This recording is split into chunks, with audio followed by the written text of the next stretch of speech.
have worked with some of the best animation studios out there between Illumination and Laika. So can you tell me something that both do when you work with them that you really appreciated, and then something that made each of the experiences unique? The amount of patient pre-production.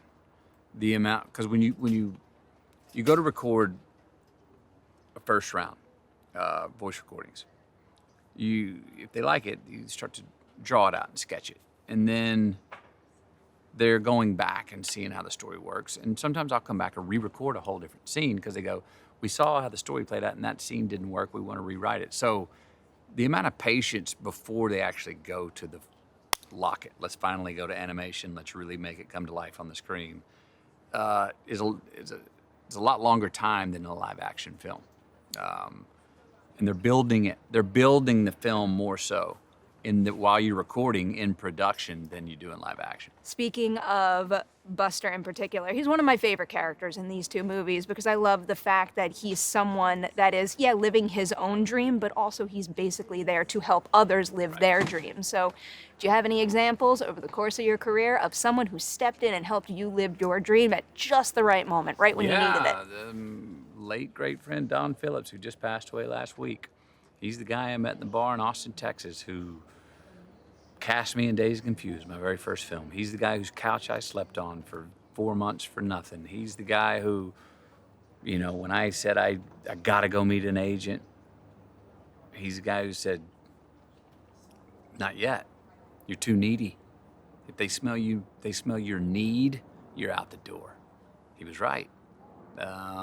He's a guy who not only gave me my first chance, he gave a lot of great actors their first chance, and he was a great role model and mentor for me. Just listening to your Howard Stern interview, I'm a big Dazed and Confused fan, so I like those stories. Yeah. Speaking of your animation experience in recent years, is there anything about doing work where you're hyper-focused on your voice work that you find influencing your live action work now? Yeah, it reminds you to be less self-conscious, because you can go in, you cannot screw up doing voice work. Try and screw up. You can't. Say it in Spanish, say it in English, say it backwards, say it forward, say it in high pitch, say it in low pitch, sing it, rap it, whatever. You can't screw up. What are you losing? The tape's rolling. The audio tape's rolling. So what?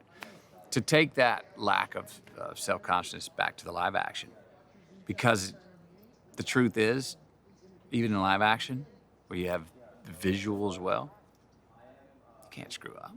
Try it. What's it matter? Doesn't. Do it again. I like that outlook on it. Yeah.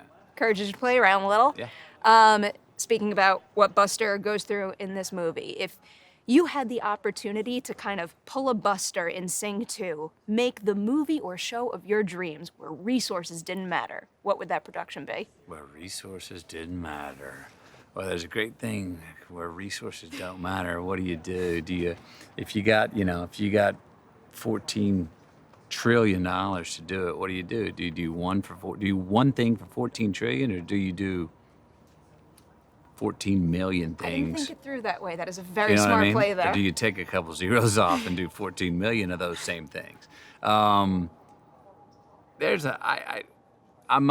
creative mind doesn't necessarily go to, if I had more resources or more money, this is what I would do. I'm really heavy on script, and a word doesn't cost anything if it's written well, and that script's really well.